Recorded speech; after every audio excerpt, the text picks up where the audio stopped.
बहनों भाइयों, मैं ईमानदारी के साथ यह बात कह रहा हूं, इसलिए नहीं कह रहा हूं कि योगी जी हमारे बगल में बैठे हैं या हम लोगों के बहुत अच्छे रिश्ते हैं। मैं यह बात ईमानदारी के साथ कह रहा हूं कि मुझे आज तक याद नहीं है कि मैंने कभी कोई बात कही होगी, और भले ही थोड़ी जटिल रही होगी, कोई टेक्निकल प्रॉब्लम भी रही होगी, तो उस पर योगी जी ने लखनऊ के लिए कभी ना बोला हो, यह मुझे याद नहीं है।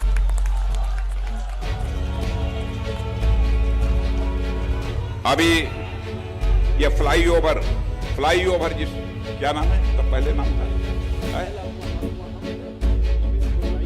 अरे भाई पहले का नाम मतलब लाल कुआं फ्लाईओवर।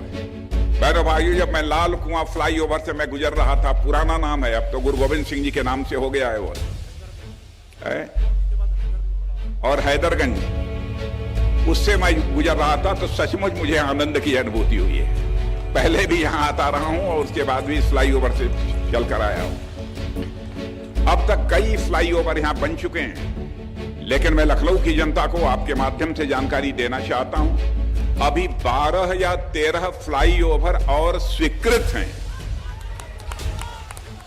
स्वीकृत कराना नहीं है, स्वीकृत हैं, केवल उस पर काम होना अभी शेष है।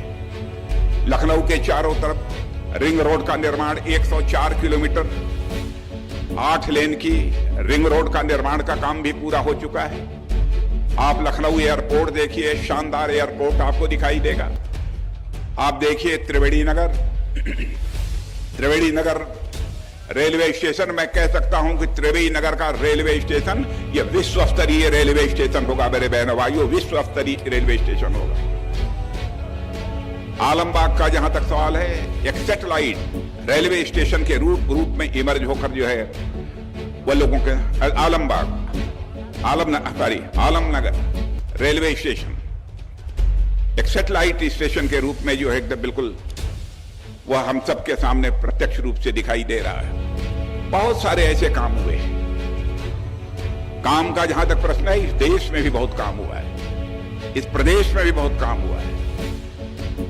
और इस प्रदेश के काम की यदि मुझे चर्चा करनी हो तो मैं कह सकता हूं, सबसे पहले जो सबसे बड़ा काम किया है, जो किसी भी राज्य के विकास की पहली शर्त होती है, कानून और व्यवस्था का चुस्त दुरुस्त होना।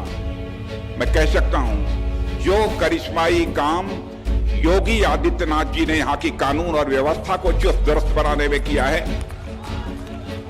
वह अपने में एक लैंडमार्क है। क्योंकि मेरी यह पक्की धारणा है कि जब तक किसी राज्य में कानून और व्यवस्था के हालात यदि चुस्त दुरुस्त नहीं होंगे, उस राज्य का विकास किसी भी सूरत में संभव नहीं हो सकता।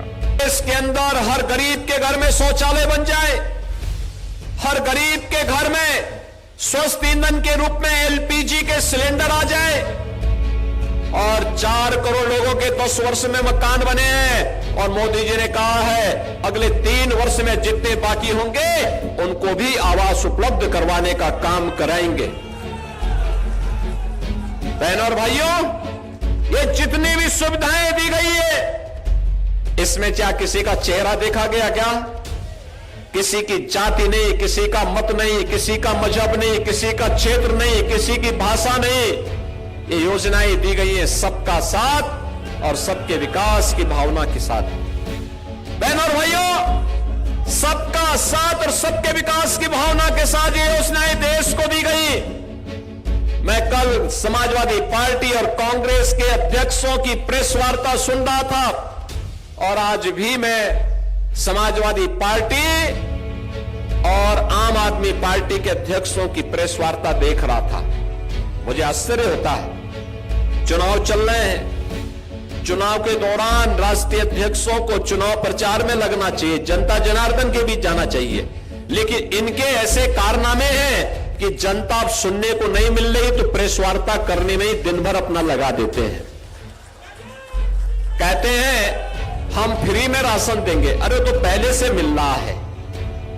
थोड़ा इनको आतंकवाद पर कांग्रेस को बोल देना चाहिए, नक्सलवाद पर भी बोलना चाहिए, भ्रष्टाचार पर भी अपने काले कारनामों के बारे में बताना चाहिए, और समाजवादी पार्टी कहती है कि आटा और टाटा देंगे। अरे माफिया के बारे में भी तो कुछ बोल दो।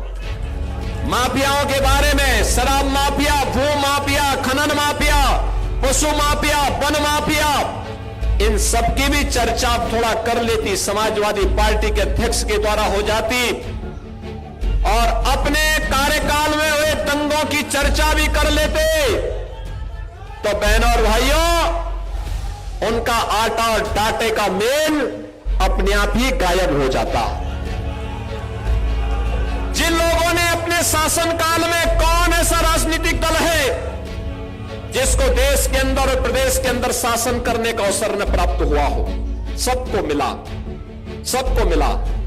और जहां तक आम आदमी पार्टी के नेता का प्रश्न है, तो थोड़ा बहुत जेल की यात्रा से आए हैं तो साइड इफेक्ट होता ही होता है।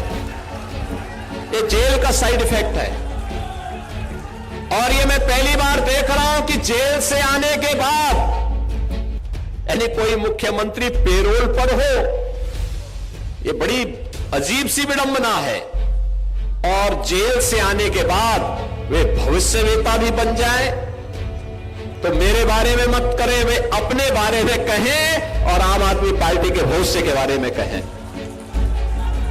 बहनों और भाइयों, भारतीय जनता पार्टी प्रधानमंत्री मोदी जी के नेतृत्व में भारत के 140 करोड़ जनता जनार्दन की सेवा के लिए जिस मजबूती से कार्य कर रहे हैं, ये विकसित भारत के सारथी के रूप में मोदी जी के जैसा यशस्वी नेतृत्व आज हम सबको प्राप्त हुआ है।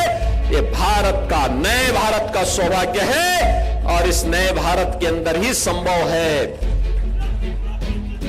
कि 500 वर्षों की जो ये समस्या थी, कांग्रेस की दशकों के द्वारा दी गई समस्या थी, जो ये समाजवादी पार्टी के लोग कहते हैं ना, कहते थे परिंदा भी पर नहीं मार सकता, कांग्रेस के लोग कहते थे कि राम हुए ही नहीं, आज उसी अयोध्या में, उसी जन्मभूमि पर प्रभु रामलला का भव्य मंदिर भी बन गया है।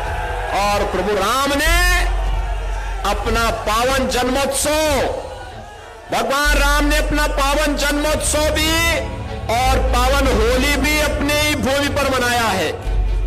बहनों और भाइयों, यह कार्य मोदी जी का नेतृत्व है, लेकिन इसका श्रेय आपको जाता है जिन्होंने भारतीय जनता पार्टी के कमल को खिलाने में अपना योगदान दिया है। अगर भाजपा की सरकार नहीं होती तो कांग्रेस और समाजवादी पार्टी तो बैरियर थी इन सब समस्याओं के समाधान करने के लिए। और मैं तो बार बार कहता हूं कि कांग्रेस हो या समाजवादी पार्टी, ये सभी समस्या है देश की। भारतीय जनता पार्टी समाधान है, और उस समाधान का एक मॉडल आपके पास लखनऊ में है। आदरणीय रक्षा मंत्री जी ने सरदेव अटल जी के उन सभी सपनों को एक एक करके साकार करके दिखा दिया है कि अगर राजनेता ईमानदारी के साथ, तो फिर मेरे साथ बोलेंगे भारत माता की, भारत माता की, भारत माता की जय श्री राम, जय जय श्री राम।